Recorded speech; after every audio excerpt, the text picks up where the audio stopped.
Okay, we're officially ready now. Welcome to the 5th Annual Resources to Recovery Conference, the Neuroscience Behind Addiction. My name is Sara Drost, and I am a member of Resources to Recovery here in St. Genevieve. And what is Resources to Recovery? Well, what started as a coalition of volunteers became Resources to Recovery in 2020. And using county funds from the opioid settlement, we work to break down the stigma of addiction through education, resources, and support. And we sponsor events like this. So we're here today to talk about prevention and education. So I'm going to go ahead and introduce our first speaker. Here to talk about the neuroscience of addiction and the healing power of connection. From Gibson Center for Behavioral Change, please help me welcome Sara Emmons.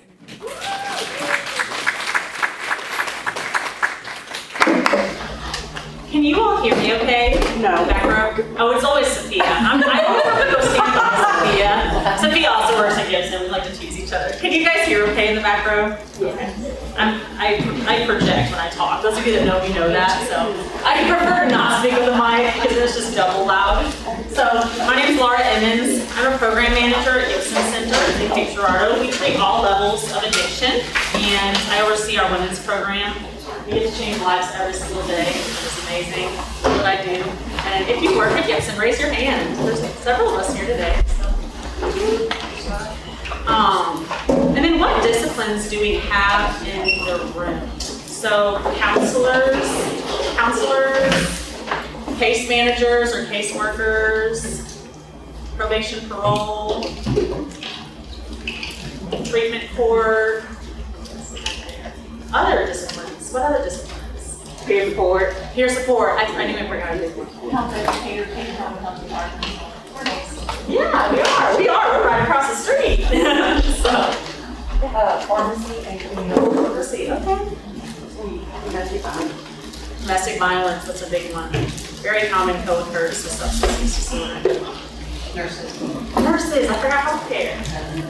Is there just anyone here that's just here to learn more about addiction? School? Yes. Oh, it's awesome. It's a great training to get in. All right, well, we'll just go ahead and get into the objectives here. So we're going to talk about not just addiction, but trauma as a precursor to addiction, and more specifically, how trauma changes the brain function. Changes everything about the brain. We're going to get an understanding of the window of tolerance. If you haven't heard that word, you're going to know what it means by the end of today. Practical skill you can use with the people you work with and with yourself. Discover the implications of neuroscience and attachment as they relate to trauma and addiction. And if you haven't heard of attachment, you'll have a little breakdown, a little brief lesson after today. And then we're going to learn specific strategies for helping individuals heal those attachment wounds that keep them stuck in their addictions. All right, so what is trauma? We're not looking for a textbook response. Anyone have an answer? Too early in the morning. Coffee hasn't kicked in yet. Yeah. It's when something happens that your brain can't comprehend. Yeah, something happens that your brain can't quite comprehend. Maybe like overwhelms your ability to cope. Trauma isn't what happens to you. That's just one aspect of the trauma. The trauma is what happens inside of you. So things that happen to us can be traumatic, but trauma is the response inside of us. It changes everything about your world and your functioning. This is why, two people can have the exact same thing happen. Two individuals can be in a car wreck, and one walks away with post-traumatic stress disorder, and the other may struggle for a few weeks with some post-acute stress, but then they resume functioning just as normal. So two people can have the exact same thing happen, maybe pretty significant change. For one person is extremely traumatic and they cannot function and cope with it. Other people kind of pick back up and their resilience carries them. So we really have to broaden our lens of what trauma is, because sometimes to our patients, something may not seem like that big of a deal to us, but to them it's immensely triggering. It's triggering something in the past. I'm gonna keep your fingers busy. I love this quote here on the left-hand side. Addiction is not a choice that anybody makes. It's not a moral failure. What it actually is, it's a response to human suffering. So every single individual that I have worked with struggling with addiction has experienced some sort of adversity in their past. It may not be like a textbook, big T trauma. It may not be something like a tornado, natural disaster, or significant abuse, but it's some form of adversity. And 9 times, I would say 9.9 times, repeating out of 10, it's trauma with people. It's some sort of disconnection that they experienced. So trauma, this is how we can understand trauma. It's not necessarily specific events. Events are just one aspect of what can make things traumatic. But trauma affects us by undermining 5 basic needs. 1, the need to feel safe. This isn't just physical safety, but emotional safety. Because a lot of people in their home they were reared in, they had their physical needs met, they had their clothing, their food, their shelter, but there wasn't emotional safety. So like these feelings are allowed, but these feelings aren't allowed. So if little Johnny, if his mom shuts down every time he feels angry, he doesn't learn, good boys don't get angry. He learns angry little boys don't get love. So he's gonna learn real quick, I'm not gonna show anger when I'm around this caretaker, this person. It can happen in schools, relationships, everywhere. So emotional safety. The need to feel trust. The need to feel some control over one's life. So is my whole life mapped out for me and everything's like picked out for me, or do I get a say in some things? Do I get to, are my needs being met, my specific unique needs? Starts with childhood. The need to feel valued and to value others, and the need to feel close to others. Again, not just physical proximity, but emotional closeness. Addictions are not the problem, but an attempt to solve the problem, and we'll learn why as we proceed. All right, so one of my favorite quotes when it comes to addictions, eating disorders, other impulse control disorders is genetics slows the gun, environment pulls the trigger. So it can be described similar to a Venus flytrap. This is not my model. Laura Hill, a renowned eating disorder expert. This is her thing, but I love to use it. So the bottom teeth we can envision as those genetic factors. What are some genes that may kind of predispose someone to maybe develop problems with substance use? Impulse control is one. Any other genes? Anxiety. Yeah, anxiety. So like an anxious temperament. I joke, I've just always been anxious by nature. Like I probably came out of the womb just like, I'm like this little like anal ball of energy. I get a lot done, but it's like anxiety evoked. So anxious temperament, impulse control, thrill seeking, and we hear like adrenaline junkies. Some of those traits, enough of those genetic traits, and then environmental factors combined. Some of the environmental factors, chaotic home, maybe there's no structure, there's just abuse in the home, parents' use and attitudes, growing up with substances in the home. How often we hear our patients, their age of onset, they started using it 11, 12, 14, sometimes even sooner. Mom gave me Xanax to calm me down at 7, Mike told me the other day. Peer influences, community attitudes, school problems. So enough of those genetic factors, bottom teeth, and those environmental factors, then the substance comes in there, the bug, and those teeth clamp down. And what maybe started as a choice to use became not a choice over time. And that bug, that substance use gets deeper and deeper, and those teeth are not releasing their grip. So then our job as healthy professionals is to pry those teeth open. And how do we do that? So attachment, who has heard the term attachment? So this is not widely talked about. I honestly had no clue what attachment was until I took an addictions course my second semester of grad school, and it blew my mind because everything made sense. And I just had a little bit of experience working in addiction at that point in time. So attachment or attachment theory, you can look it up. There's so many resources. You'll be up all night just researching attachment now. But attachment is simply a bond between two people based on trust. So when we are first born, it starts from the moment we enter the world. When we are born, we are wired to connect to our caretakers, primarily mom and dad. And so we're wired to make cute sounds to get their attention. We coo and we make cute faces, we cry, and then they will meet our needs, right, and help us co-regulate. We have near neurons, and so that's kind of like, if someone comes to you and they're all frazzled, the patient comes to you all frazzled, we don't want to match their energy and be frazzled and elevated in return, because then our mirror neurons are firing off each other and now we're both angry and scared. We want to like remain calm, so then their mirror neurons will catch up.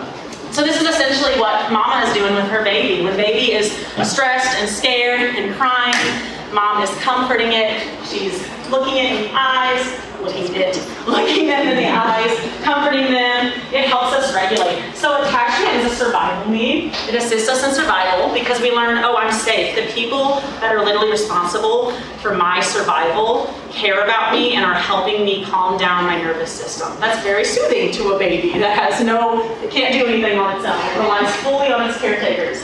It also helps us regulate our emotions and provide a secure base from which to explore the environment. So if the kid falls down on the playground, they don't run to a stranger. Hey, can you help me with my scratched knee? No, they run to their caretaker. They run to that person they have the attachment bond with. It's their secure, safe space. Our attachments to others, which starts, again, first thing in life, also influences the development of our internal working model. So it really influences our view of self, the development of our view of self. Am I worthy of love? And am I deserving of comfort and support? Because if every time I cry, my caretakers are like, no, we don't have time for that. Shut that down. Your tears make me uncomfortable. Well, I learned, okay, my tears are not safe here. But like little Johnny still feels sadness. He still feels the urge to cry. So what does he do? He learns ways to manage it, manipulate it in other ways. Attachments also influence our view of the world. Is the world trustworthy and predictable? If mom and dad are using substances, or they are, busy working to provide for the family, doing all this great stuff, but they don't spend any quality time with me, and I learn, okay, I don't like this. The world is not predictable. It's not trustworthy. My needs may not be met. Will people respond to my needs? So, and a lot of our patients who struggle with substance use disorder, not everyone, but a lot of them grew up in very chaotic home environments. And so they didn't know when mom would be home, or if dad was gonna come home drunk tonight, or if he was gonna, if there would be food on the table tonight, or if I would, end up hiding in the closet from dad's, abuse and such. So there was a lot of chaos, so it really disrupts their view of the world. They learn that the world is chaotic and dangerous. I can't trust anyone. I don't even know if I can trust myself. Attachment styles. If we develop a positive model of ourselves and a positive model of others, we end up securely attached. So we can regulate ourselves well. If someone looks at us the wrong way, we're not like, oh my gosh, that person. We're just like, oh, they're probably having a bad day. We have a positive view of ourselves and others overall. We don't overshare, but we also are willing to be vulnerable and share when necessary. If we have a positive model of others, like over-trust of others, but a negative model of ourselves, we end up anxiously attached, where we constantly need validation. We need people. We gotta be in a relationship. We gotta have people telling us we're okay, we're pretty. We need that constant validation. We hate being alone because I don't trust me. If me feels icky. So anxiously attached are the people that constantly have to have external validation. If we have a positive model of ourselves and negative model of others, like I've learned to fully rely on myself, other people are unpredictable, emotions are icky, we're more avoidant. Like, I trust me, I got this, nobody else. There's a brick wall around me, no one's getting emotions, you ain't getting in. Very avoidant. It's me, I don't need anyone else. And then disorganized or anxious avoidant attachment. This is what a lot of our patients that we treat have. This is a negative model of others and a negative model of ourselves. And if it's, it's all on a spectrum, but you've heard borderline personality disorder. It's nothing more than disorganized attachment. It's attachment wounds. I don't like me and I don't like you, I don't like anyone, but we're wired to attach. And so the book, I Hate You, Don't Leave Me, that really sums up what disorganized attachment is. Questions about attachment? Because that was a lot for one slide. Yes? Is it possible to have more than one? Yes. Or to go back and forth between? So, and it occurs on this plat map. We may have like an anxious attachment with one caretaker and an avoidant attachment with another caretaker. And we're like anxious avoidant with friends in the majority of the world. Or maybe like maybe our baseline is avoidant but with some people, we're more secure. So it changes over time. That's the beauty of it that we will learn, is that through therapy and development of healthy supports, we can actually heal those attachment systems. But it's all about teaching the brain that I can be vulnerable and be fully me, my authentic self, and not everyone's gonna leave or, abuse me for that. So you can absolutely have different styles with different people, and then your baseline style can kind of shift over time. So just go ahead and move on. So attachment, it first came about when Harlow, who was a psychologist in the 1950s, did some experiments with baby monkeys. He had a wire mother figure and then a terry cloth mother figure. And he found that time and time again, study after study, regardless of which mama had the food, the baby spent significantly more time with the terry cloth mother. So even when the wire mother had the food, which we need for survival, the baby monkeys would cling to the terry cloth and just like come over to the wire mother to get food and then come right back to cuddle the terry cloth mother. This is one of the first of many studies that showed us that those attachments, having a person that we can be comforted by and co-regulate with, is just as important as other survival needs. So it was like the first study that they really realized this is a survival need. This isn't just like, they joke, you weren't healthy enough as a child. No, like we have to have that skin-on-skin contact, that loving warmth, validation, co-regulation. So Harlow also did experiments where he would put baby monkeys in new, novel environments where there were all these toys and maybe like some loud noises and things. And as long as there was a mother figure there present in the room, the baby monkey would leave the mom and go play, and then if a noise scared it, it would run back to the terry cloth mother. But if there was no mother figure present, and he put the baby monkey in these atmospheres, the baby monkeys would cower in fear, give up, and just suck their thumb and like rock back and forth. They literally gave up. They were scared of the novelty without having that supportive caretaker. So we have to think, when it comes to addiction, and the people we work with, a lot of them, they were like raising themselves, essentially, because mom and dad were in their own addictions, or they were struggling with abuse or severe mental illness. And that's not to say that kids are just doomed for life, but a lot of them, they ended up essentially raising themselves, having to find ways to regulate their emotions themselves. We come into the world where we don't have full emotional regulation capacity. We rely on our caretakers to teach us how to regulate and how to feel those emotions. And so this study really showed that, as many studies. So we'll see if this video plays. I think we'll have to exit out of the slides and go back to like the main. Who has seen the still face experiment? This is a heavy video, especially any moms in the room. It can be pretty heavy to watch, but it really showcases attachment and those mirror neurons in action. Babies this young are extremely responsive to the emotions and the reactivity and the social interaction that they get from the world around them. This is something that we started studying 30, 40 years ago, when people didn't think that infants could engage in social interaction. In the still face experiment, what the mother did was she sits down and she's playing with her baby, who's about a year of age. I'm like a girl. Oh. And she gives a greeting to the baby gives a greeting back to her. Yeah. This baby starts pointing at different places in the world, and the mother's trying to engage her and play with her. They're working to coordinate their emotions and their intentions, what they want to do in the world. And that's really what the baby is used to. And then we ask the mother to not respond to the baby. The baby very quickly picks up on this, and then she uses all of her abilities to try and get the mother back. She smiles at the mother. She points because she's used to the mother looking where she points. The baby puts both hands up in front of her and says, what's happening here? She makes that screechy sound at the mother, like, come on, why aren't we doing this? Even in this 2 minutes, when they don't get the normal reaction, they react with negative emotions, they turn away, they feel the stress of it. They actually may lose control of their posture because of the stress that they're experiencing. Okay. Okay. I'm here.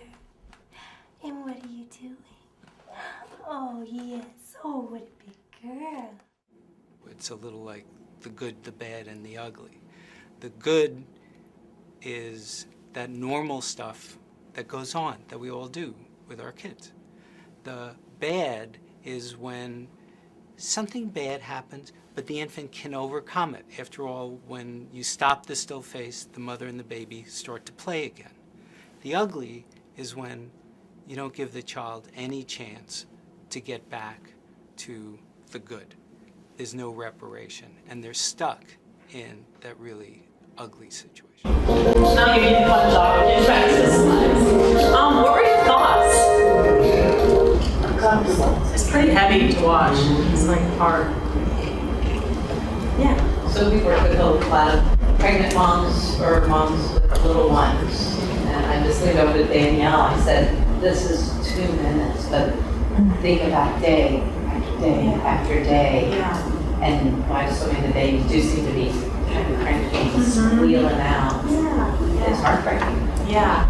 This just shows in 2 minutes that how much we are wired to get our caretaker's attention. And again, that baby doesn't have the emotional regulation skills. So when she's like crying and upset, she needs mom's comfort. And obviously, like, you know, parents are not going to be able to meet every single need and all that stuff. So some little tidbits of like, you know, separation and things like that, and missing a need actually can lead to resilience and self-soothing techniques. But for a lot of our patients, the norm was caretakers not being present, emotionally present, and able to meet their needs. So the kids were wired to connect, and they're reaching out, and they're needing certain things, but they're not getting their needs met in the specific, unique ways that they need them met. They're on, you know, mom and dad's timeline, or mom and dad are out using, or something else. So their needs were not met. Not only were their needs not met, but they were exhibiting big emotions with no one there to help them soothe those emotions. Questions? You can just look up still face experiment. It's short, but really kind of showcases those mirror neurons in action. All right, so insecure attachments, they create this paradoxical situation in which loved ones are both the source of and solution to fear.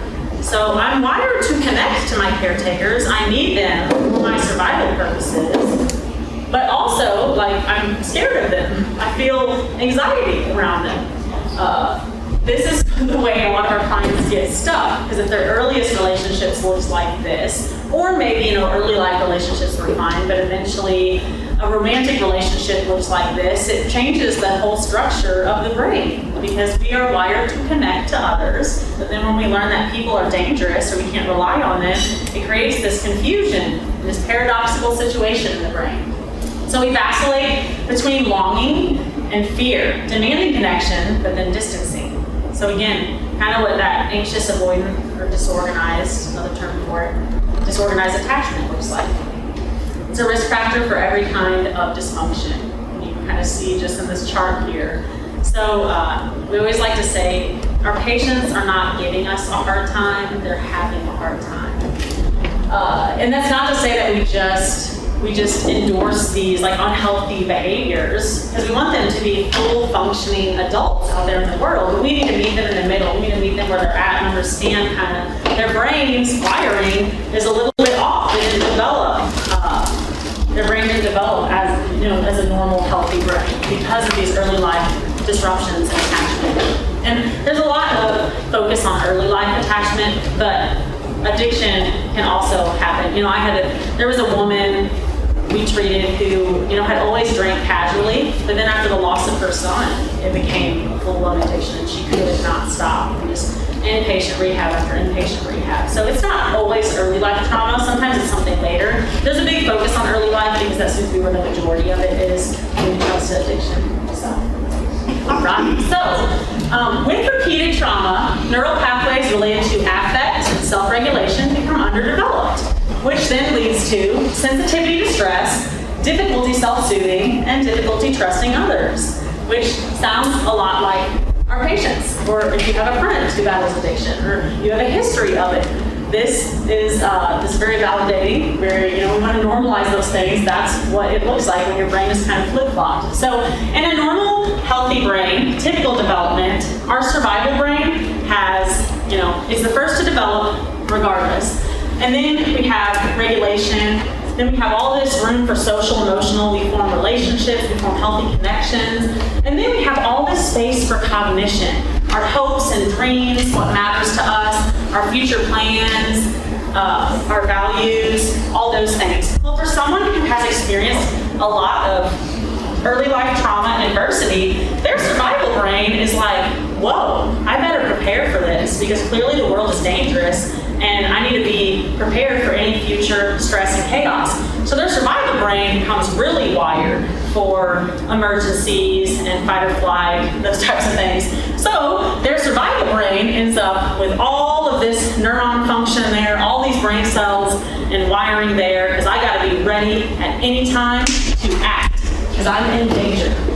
And then the regulation, then social emotional, and then cognition is way up here. And the difficulty here becomes we can't just like jump into someone's cognitive brain. We can't just be like, hey, blah, blah, blah, stop doing that, or pay attention to this, or solve this math problem, because everything enters the brain from the bottom up, so to speak, which we'll get a little bit more into. So everything has to first go through our survival brain. We regulate, then we relate, and then we reason. So survival, we have to be like calm, cool, and collected first. Then we can like trust the person that's about to communicate with us. Then we can hear what they're saying. But for our patients, the survivors of immense trauma, this is complex trauma, so repeated habitual patterns throughout their life, their survival brain is so much wiring is there that it takes a lot more for them to regulate. And then we have to get to the trust, listen to me, hear me, and then they can hear. But it's a lot harder for them to hear because their brain's kind of flip-flopped. There's a lot more wiring to those lower parts that are all survival-based and not connection and cognitive-based. If that kind of makes sense. Any questions here? All right. Go ahead, next slide. So just a little bit more, we kind of see like on the left-hand side where, like what age and stage each part of the brain is kind of developed. And just for a better visual, which I'm not going to lose my brain this time. My brain likes to roll away. My mom can tell you it's happening.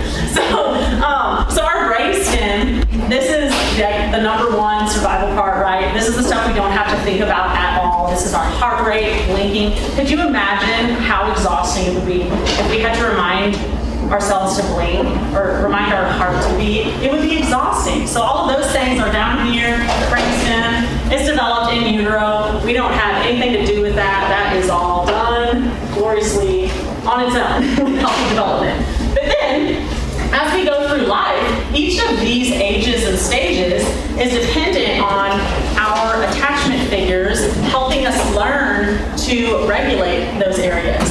So like the midbrain, the limbic system here, that's where we build relationships. That's where we learn to have like pleasure and regulate emotion, or we have experience emotions, those types of things. The midbrain here, that's where our fight or flight is, all those things. So we hopefully are learning some healthy coping skills and ways to regulate. And as mom and dad are mirroring our emotions with their mirror neurons, we learn, okay, like here's how I soothe myself when I'm sad or when I'm angry, those types of things. And then our cortex, which is our personality, abstract thought, hopes and dreams, cognitions, that's this part of the brain. Has nothing to do with survival, everything to do with enjoyment of life, impulse control, limbic system, someone may make us angry. Limbic system's like, oh my gosh, we need to fight. Well, the cortex clicks in and says, you know what, that would not be the best. Like, I'll probably lose my job, I'll lose a friend, stuff like that. But our patients in treatment, time after time, we see them doing things where it's like, where the heck did that come from? Well, if we think back to the triangle, their cortex is not in the driver's seat, because only one of these brains can be in the driver's seat. And so their limbic system's in the driver's seat. So they're like always on high alert, ready to fight, ready to like pop off and like defend themselves and protect themselves, because that's the way they've lived for so long. So we have to meet them in the middle and build those healthy relationships, teach them the regulation strategies, build healthy relationships, and then kind of teach them that psychoeducation cortex piece. Go ahead and proceed on. So addiction as an attachment disorder. This is one way of viewing addiction, because truly not everyone's develops out of an attachment disorder, but so many of them do that it is a widely believed thing. So we find that when individuals have those early life attachment wounds and they were not attuned to, their needs were not consistently met, their emotions were not mirrored back, they were not taught to self-soothe, their reward center in the brain does not get the same reward that a healthy brain would from relations with people. And then on the flip side, it gets an increased reward from mood-altering substances and from food and sex and gambling, shopping, those types of things.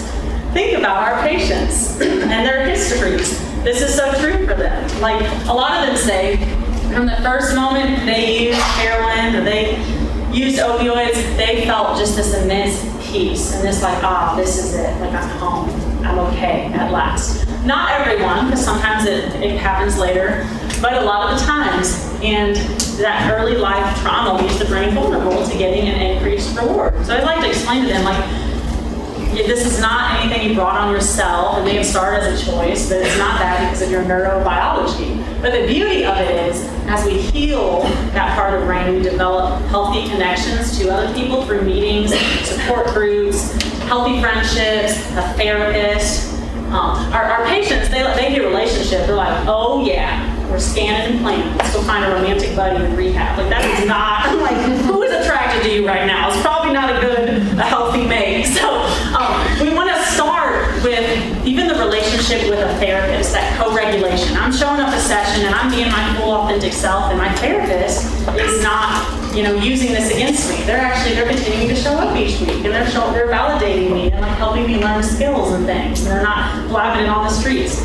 A sponsor, meetings. As we build those healthy relationships, it heals the brain in a way that that allows it to kind of let go of that enhanced reward of the substances, or the food, whatever that thing is.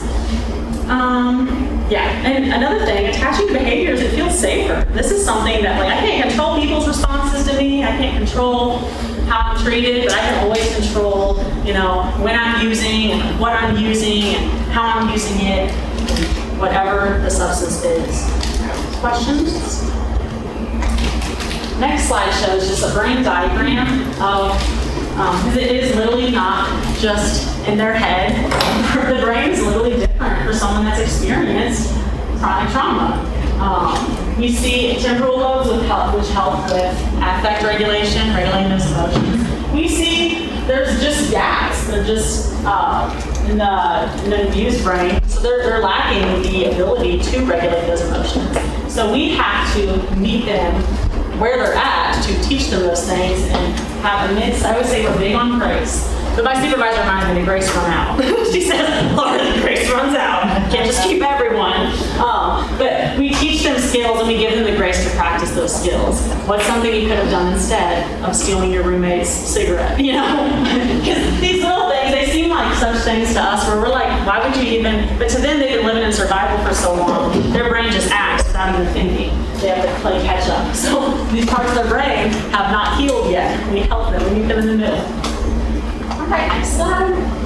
So here we just see kind of different attachment styles and different disorders. We see substance abuse, it says substance abuse, a little outdated, substance use disorder. We see disorganized attachment here. How many have anxious avoidant attachment? That's what we find time to time. When we do attachment questionnaires with our patients, it seems like, a little bit anxious, maybe some more avoidant, but 9 times out of 10 it's anxious avoidant, which typically results from complex trauma, repeated trauma of just all categories. All right. So a closer look at the brain. You're probably like, haven't we looked close enough already? No, because I love the brain. So we're going to go a little bit deeper. So this is, in the college course I teach, we call it the upstairs brain and the downstairs brain, because that makes it a little bit easier. Sometimes when we're talking to clients too, they're like, what? They're like, medulla oblongata. What is that when I'm saying? Like, system, what is that? What is the prefrontal cortex? So we can refer to the prefrontal cortex, logical thinking, our personality, all that stuff. We can think about that as the upstairs brain. That's the brain we want to be in the driver's seat the majority of the time. We just want the downstairs brain, the survival things, impulses. We just want those to get in the driver's seat if we're actually in danger. Like if someone cuts us off in traffic and we have to slam on the brake, yeah, we want our downstairs brain to hop in the driver's seat. If I touch a hot stove, I don't want to sit there and be like, oh, that hurts. I better move my finger. No, like my skin's burnt off at that point. So that's where the downstairs brain takes over. It's like, ooh, hot, dangerous, boom. And it removes my finger before I can even think about it. The other day, I heard a loud noise, and I was like, and then immediately my cortex was like, oh, the AC unit kicked on. And you're like, loud noise. Yeah, I was a little jumpy that day. But my cortex immediately was like, oh, that's an AC unit, and I immediately calmed down. But for our clients, not only is their downstairs brain in the driver's seat, so they're always living on high alert, like, who's out to get me? The world is dangerous, something's gonna go wrong, something like, not only that, but if something like that does happen, like if one of our clients experienced a loud noise, it's gonna take them a lot longer to come back to a place of regulation. Because their brain, again, is a little bit flip-flopped in the order of things. And so even after they realize it's an AC unit, all of those chemicals for fight or flight are going to take a lot longer to come back down and return to baseline. Which is why a lot of patients get misdiagnosed with ADHD, because they're always on high alert. PTSD looks a lot like that. We're always scanning the environment for things to go wrong. And ADHD can co-occur with that, but it is overly diagnosed. It tends to be in people with PTSD. We'll go to the next slide. So this is the window of tolerance. Who has seen or heard of the window of tolerance before? All right, come up and get the list. So we all have a window of tolerance. There's a reason it's a dotted line, because it changes over time based on our experiences and our supports. So we all come into the world with a different size window, just based on genetic factors.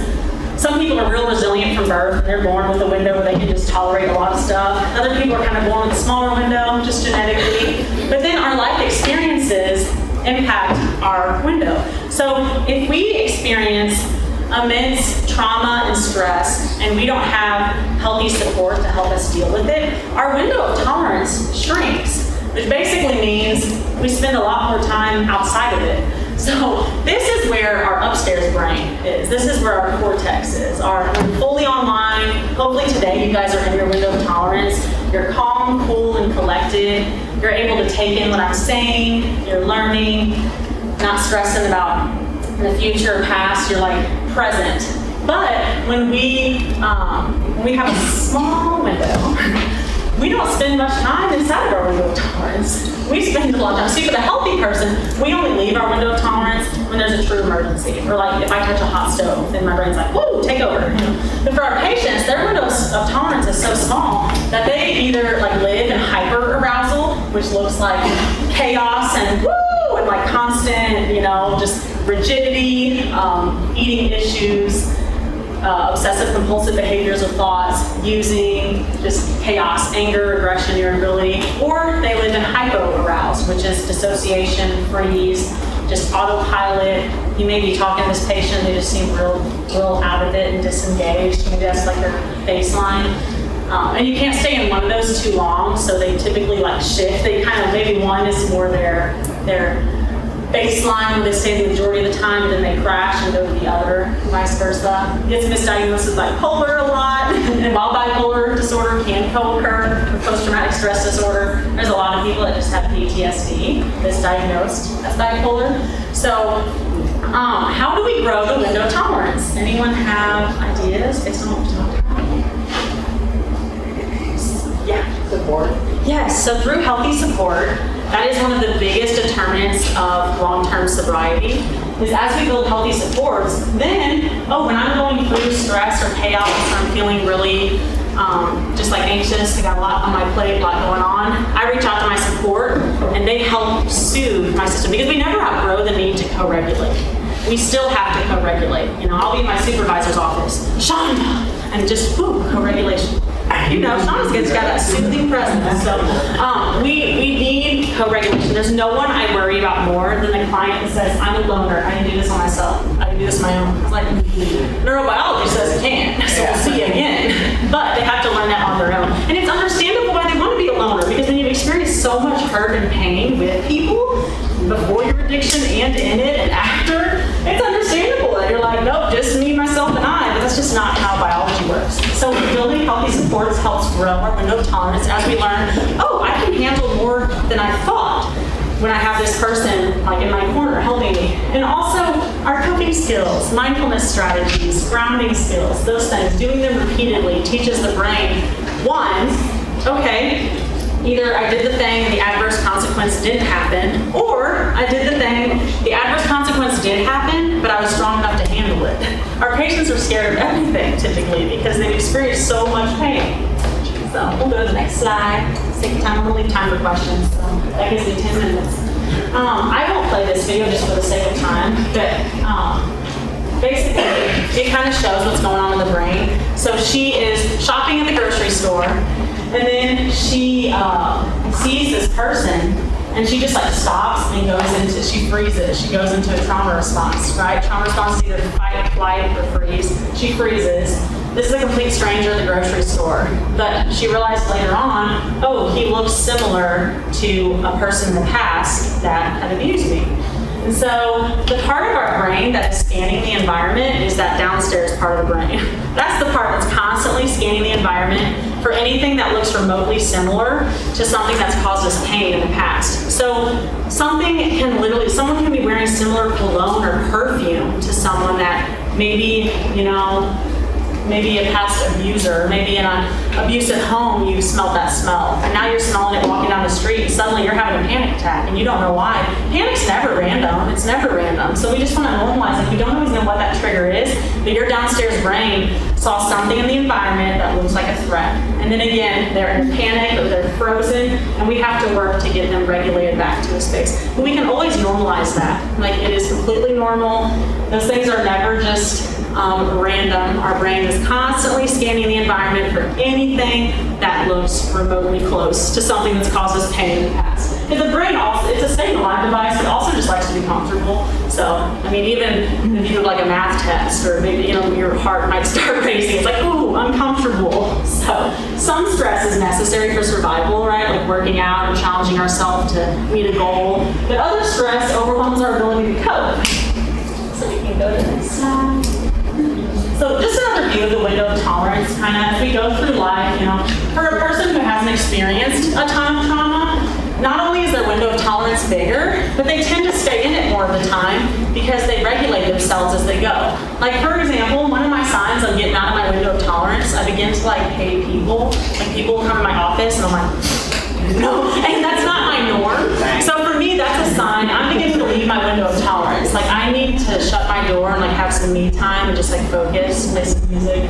And so the healthy brain will regulate itself when it feels itself shifting, or I'm feeling myself kind of get down. I need to reach out for support, or watch a funny video, or do a workout or something.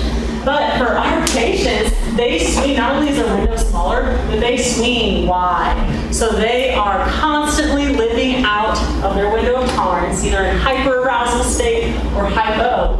And not only that, but when they reach recovery, when they've been in recovery for a few months, and they're sober, and they're doing well, they're holding down a job, got other things going for them, you'll often notice this tendency to self-sabotage, which we don't quite understand as treatment professionals. But for them, their brain wants to go back to what was normal. And so for them, the peace and tranquility and healthy of being in the window of tolerance is so abnormal to them, they like don't know what to do. So they start to kind of like flirt with disaster. Like, well, I'm gonna reach out to my old dealer. We're just gonna hang out. I'm gonna reach out to this relationship that has never gone well in the past. So they get really uncomfortable in their window of tolerance, which is an added barrier for us to work with. We will consistently see self-sabotage. Why are they doing that? Well, the brain likes the comfort of what it's used to. It hasn't gotten used to being in the window yet. And that's where we look at, how can you make your life exciting? What matters to you? Like now that we're in your window of tolerance, what are your hopes and dreams? What are your values? What matters to you? When you are, like, what are you doing when you feel most alive when the world goes away? Like, is it music? Is it art? Is it writing? Is it doing specific things? What are your passions? And then that makes their life a little more exciting. So I'm like, recovery isn't sticky if life isn't fun. So, all right, go to the next slide. And these are just some signs. This is, if you email me, I have my business card, I can send you the worksheet. Because I didn't print copies today, I wasn't sure how many there would be. But I like to do this worksheet in groups or individually. So some symptoms of hyperarousal, symptoms of hypoarousal, and then skills for each. So, and this is not just for our patients. Every single person has a window of tolerance, and they will leave it at some time or another. Like when I get too stressed or there's too much on my plate and I'm like saying yes to too many things, I go into hyperarousal state and I'm like impulsive, I'm super obsessive compulsive. I already kind of naturally have that temperament, but I get real specific. Like things have to be extra organized. It's always feeling chaotic in here, so I gotta have things looking lined up and perfect out here. We see addictions, lapses, overeating, emotional outbursts, chaotic responses. Hypoarousal, we kind of see that checking out. Sometimes our patients will be like, holy cow, like I don't even remember today. Like we got back to the apartments this evening, I don't remember a thing about it, but I feel like I just got dressed for the day. So they've kind of been in a state of just checked out numbness the whole day. So skills to get out of each state are a little bit different. So hypoarousal, we kind of want to like activate the body and the senses. So we may want to eat some crunchy food, do something that stimulates our body, like exercise, some jumping jacks, jump on a trampoline. We don't have a trampoline in Gibson, but you have a trampoline, that's really cool. You can do a mini trampoline. Finger painting, and depending on the age and the client's interest, dancing and music, bouncing on a therapy ball, but movement is very effective for hypoarousal. So if we're like, and this is it seems like the opposite of what your body wants to do, because if people are in a depressed state, that's the last thing they want to do is leave their body. But it's very effective. These are bottom-up techniques. So rather than us trying to tell the mind, hey, I'm okay, I'm fine, we're telling the mind through the body, hey, I'm fine. Because if there was really a reason to, freak out, why would I be doing this thing? So, like if we're hyper-aroused, deep breathing, calming strategies, very effective if we're doing it appropriately. It's like deep belly breaths. They actually press on the vagus nerve, which sends the signal to our brain to release the calming hormones. So little Sally could be mid-panic attack and freaking out, but use her deep breathing technique, her deep belly breaths, and she's actually causing her brain to release the calming hormones. So she may not feel calm in that moment, but within a few minutes, her whole system will calm down. Because the brain says, why would I be breathing this slow? Why would I be taking it this easy if there was actually a reason to fight or flee? So very effective for hyperarousal. And smell is an extremely fast way to kind of ground the senses. So what smells are soothing or grounding for that individual. Temperatures are very effective, cold or warm. I'm an ice pack girl. Like I'm going into panic, ice just like shocks me into existence, into the world. So ice very effective. We keep ice packs in our fridge at Gibson. So there's panic. It's an ice pack. It's a bottom-up technique. We may feel crazy, chaotic, but it gets us into our body. So wiggling the toes and fingers, anything that gets us back into our body and out of the mind's chaos. Quick question. Yeah. I've never seen faint death response. I was new, but it made me think. I've had at least a handful of clients that will tell me they have seizures, but their EEG doesn't show changes. Isn't that crazy? Is that kind of Yeah, it may be like the hypoarousal. So that they really don't have epilepsy. epilepsy, but they truly have Yeah. seizures, but I just can't help but think that maybe that's that. Yeah, because it's all connected, which I don't know in that specific case. The book, What Happened to You, does talk about that by Dr. Bruce Perry. Bruce featured in it. They do talk about that, how like some people report these medical symptoms and it ends up being, post-traumatic stress. Because it's like the medical tests don't show that anything's wrong. And like what's going on? They're exhibiting symptoms. Like I'm not making it up, but there's nothing wrong according to medical. So yeah, it could be. So experiential activity, just real quick. I want you all to like fold your arms. So, and now switch which arm is on top. If you even can. I literally can't. Like I just go back to. Is that not the weirdest thing ever? Another thing you can do is write your name with your backhand. This is how foreign it feels to our patients when they are trying. When we're telling them to use their coping skills, because their brain is so wired to drink or to use when they feel stressed or when they feel angry or when they're down. That pathway is so worn in the brain that this is how foreign it feels, but 10 times more. When we're like, hey, use your deep breathing. Call your sponsor. So, but the beauty is the more, we have to normalize for them. It's not going to be easy. It's not going to feel normal. It takes time. I just realized, I think we're good on time, right? I have till 10:30? 10:15. Okay, I got 15 minutes. So yeah, 5 more minutes for talking and then we'll questions. But for these individuals, we want them to understand, because a lot of times they'll try their coping skill and then they're like, that did not have the effect on it like I wanted. Well, that's because their brain, that one pathway is so ingrained. The pathway of using, it's like cows forming a path in the pasture, how it's so ingrained. That's what it looks like in their brain. The path, I'm angry, I use. I'm sad, I drink. But once they start using their coping skills, like, oh, I do art, or I call my friend, or I go for a walk, then that begins to kind of weaken that pathway and grow and ingrain this one. So it gets easier only with practice. So we always like to encourage people to use their coping skills outside of when they need them too, so that their brain just gets used to going there. Because the idea of us just automatically using a coping skill in a crisis is just, we really problem home, so we want to do them regularly. So let me get used to doing this deep breathing technique. Let me get used to, painting, these types of things.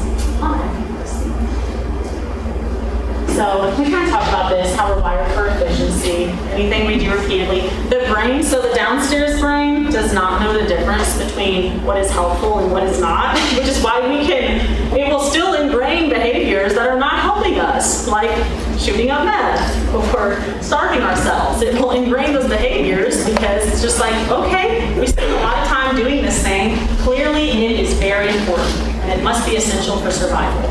It's like, bless your heart, no it is not. That's the way the downstairs brain works, the habit forming part of the brain. So it is a lot of hard work to break those habits because a big part of, that's one part of the addiction. We talked about this. Neuroplasticity is just the remarkable capability of the brain to rewire itself. So again, we may be super wired to use this behavior, but as we disengage in it and start using new behaviors, that pathway deadens and weakens over time. So yeah. And just, we have to remember this because, and I'm the worst about this, I'm big on psychoeducation. Like I'm a counselor, but I feel like I'm a teacher counselor because I'm like, let's talk about the brain. But our patients are not, they can't just hear that, they live dysregulated the majority of the time. So we have to start from regulation. Like, okay, let's do some breathing strategies. Is there anything we can do to the office, the space, to make it feel more safe for you, more comfortable? We gotta meet them where they are, help their system regulate, got our fidget toys. Or if you're a counselor like me, you stay there for the patients, but they're really for you. You just use them even more than them. So regulation, then relate, then they can start building those healthy relationships, they can start to trust you, and then they can actually hear what you're saying, because they cannot hear you if they don't know how much you care and if they're regulated. So we have to remember, for them, for everyone, everything goes to the bottom of the brain first, but for them the triangles kind of flip-flops, so it takes a lot more to get through their regulation. some videos and trainings. You guys can scan the QR codes. This video is phenomenal. It's really quick. It's just like 9 minutes. Gabor Mate explains really how addiction kind of evolves from attachment wounds. And I like to show that to loved ones of those struggling. It helps them to kind of understand it more, that, okay, maybe it started as a choice, but it became not a choice. Or maybe it really never was a choice. And this is a phenomenal book. The print is like this big, and there's not even margins. Like, it's a very stressful book to read, I think, because I didn't want it to be like as thick as the Bible. So it's just like the words, it's like size 7, and it like goes, it's crazy. But it's a phenomenal book that really explains it. If you're into neuroscience and like nerding out, it's really good. Go to the next slide. Got just a few more things. Never Enough is a book from Judith Bristol, just kind of shares her recovery journey. And I just pulled this quote from her book, so I was like, attachment. You find time and time again these attachment things. She said, federal agents, friends' deaths, expulsions and evictions, physical withdrawal, and a myriad of other tragedies weren't enough to propel me to change. Instead, it was human love and connection. My father's willingness to be seen with me and to treat me with kindness split open my defensive shell of rationalizations and justifications. It broke open the lonely part that neither of us knew I still had. Just like in one of the later chapters of the book, I was like, oh, look at that. And attachment helped her heal. That doesn't mean the other things don't do anything. They have to experience consequences. We learn from consequences. We can't just have people like running amok, but we have to build relationships too. And so yeah, we kind of talked about this. This is helping repair attachment wounds. It's all about the relationship. Your therapeutic relationship determines the, it's not the therapy technique, it's not any specific skills, it's that relationship that is found to determine treatment success. Just kind of fly through these last few sort of kind of questions. So this book is phenomenal by Bruce Perry. Just really explains the neuroscience of addiction. So he kind of shares throughout the book how the most powerful form of reward is relational. So people, and he has a quote in there like, with love, the unloved can become loving. It's like people who are unloved, they don't know how to love. Like they either like give too much of themselves away or not enough, or too rigid. And so with love, and that doesn't just mean romantic love, like with compassion and empathy, they can become that. We talked about this, so we'll just keep going. Just another attachment quote. I love quotes. We'll just keep going. We can probably just get to the resources page. But yeah, we talked about healing attachment wounds, support meetings. Healing attachment wounds leads to, you guys can scan this and take this relationship structures questionnaire. It's attachment-based questionnaire with yourself. Use it with clients as well. So 9 questions. It has mother, father, partner, friend, and therapist. Because you may find your attachment style differs based on the relationship. So the first 4 are reverse scored. It'll kind of just answer those questions based on there. And then the flat map will kind of graph it. So if I score a 6 with partner on anxiety and a 7 on avoidance, then I'm going to flat it here. And okay, I got things just avoid attachment. I've got 1 and 1. So you kind of flat the things as it goes. And that just kind of helps you see where your baseline attachment style is. Because there's different interventions for people who are avoidantly attached than those who are anxiously attached. Which, on one of the final slides, I've got some books on attachment. Okay, so we'll just look at that later. I guess we kind of these books. Questions? If there's no questions, I'll just keep going. Yes, so the slides, absolutely. I think, Mary, will you get a copy of the slides to? Yes. Yeah. And I've also got my business cards up here, so you guys can email me if you want them. I was sending an email, but you want the slides. Oh, yeah. Email Mary for me. So happy to share them. And then I also brought coloring sheets because who doesn't love to color the brain? So there's the brain diagram and then the window of tolerance. And I think I just brought like 20 copies because I wasn't sure. So, but I am happy to email those to you if you. Yeah. I was curious. I basically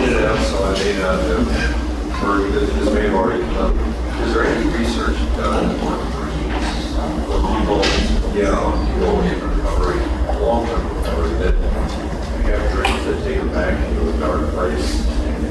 What triggered it, what triggered that, and it's just a thing that happens. So the question is about dreams, people in long-term recovery, which all that I know is like it's normal for the brain to produce dreams like in early abstinence of using because it like misses that thing. And that lower brain, when we stop doing something, it's like, oh my gosh, I'm gonna die. I need to do it again. Because remember, it thinks that anything we do repeatedly, it must be essential for survival. So a lot of times, like our patients, once they're sober, week, month, 2 months, they start having using dreams, and it really disrupts them. They're like, does this mean I'm not taking my recovery seriously? It's like, no, that means you are. In fact, you're abstinent long enough that your brain's producing that, like, I got to make them return to this behavior. But I don't know so much about long-term dreams, like going back to the dark place. It may be something simpler, but. I didn't know if I had heard that. Have you discussed that? That's a great question. Any research on it? I feel like I see a lot of replacement for my clients that are in recovery with their phones.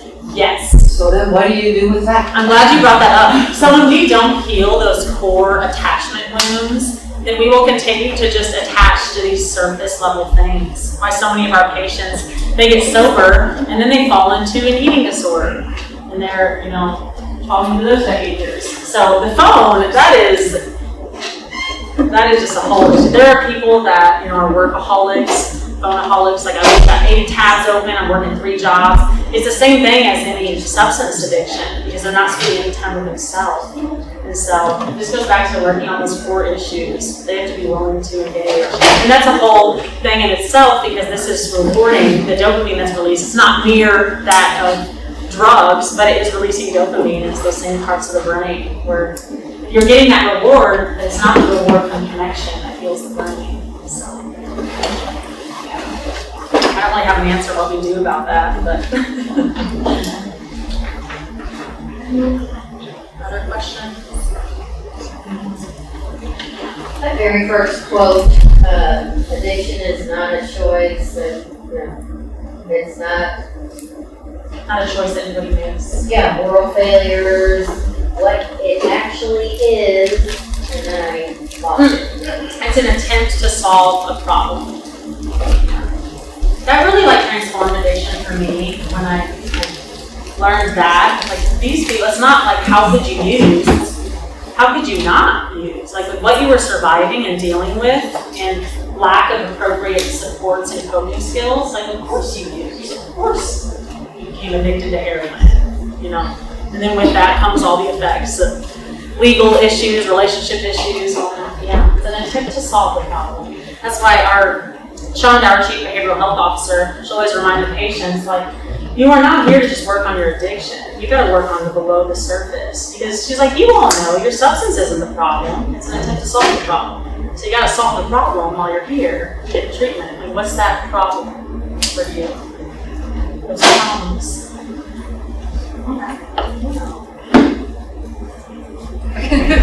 Thank you guys for bearing with me.